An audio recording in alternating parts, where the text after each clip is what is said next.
Hola, ¿qué tal? En este pequeño video vamos a hacer un breve repaso de los temas, de algunos temas que vimos en Matemáticas 3 o Geometría Analítica.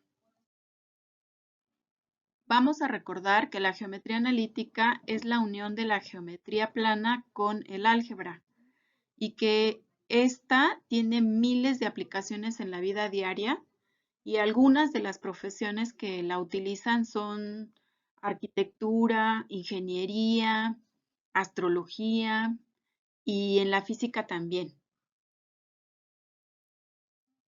En el bloque número 1 revisamos la recta.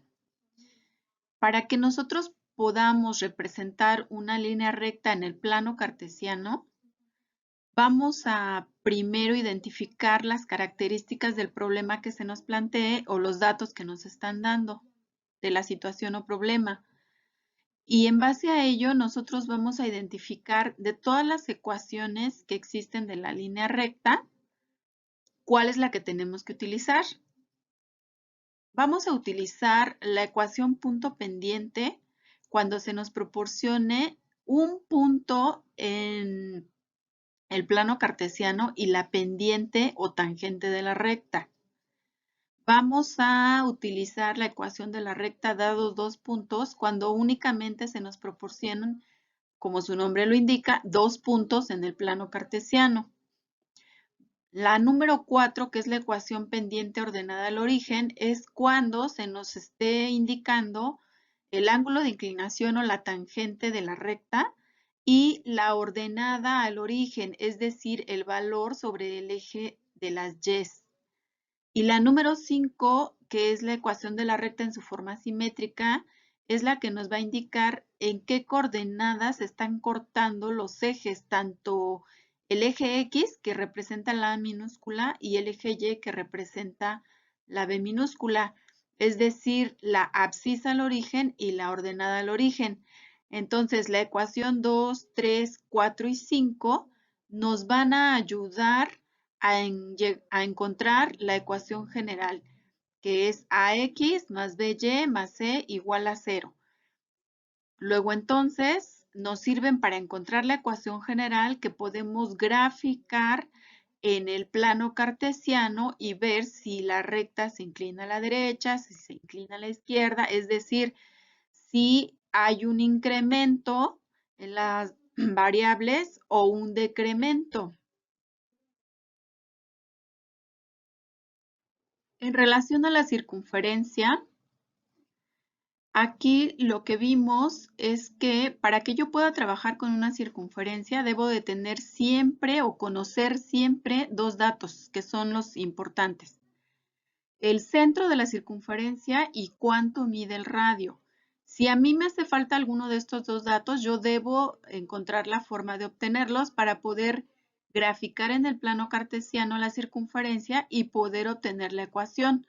Si no los tengo, no puedo resolver el problema. Vimos que si la circunferencia tiene su centro en el origen, entonces voy a utilizar la ecuación canónica. Pero si la circunferencia tiene el centro fuera del origen, entonces tengo que utilizar la forma ordinaria para poder llegar a la forma general. Otro punto muy importante es que yo voy a identificar que estoy o me están hablando de una circunferencia si en la ecuación general los coeficientes de los términos cuadráticos, es decir, de la x cuadrada y de la y cuadrada, deben ser siempre iguales. Por ejemplo, aquí el coeficiente de la x cuadrada es el número 1 y el de y cuadrada es 1. Entonces es una circunferencia. Si aquí tuviera 2x cuadrada más 3y cuadrada, ya no es una curva, pero no es circunferencia. Ese es un dato que yo siempre tengo que tener presente cuando me pidan identificar la ecuación general de una circunferencia.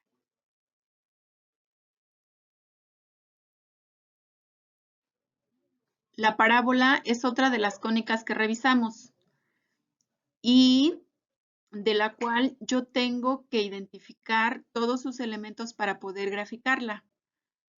Ella está formada de un vértice, de un foco, de un lado recto, que es el que me indica la abertura de la parábola, y de una directriz.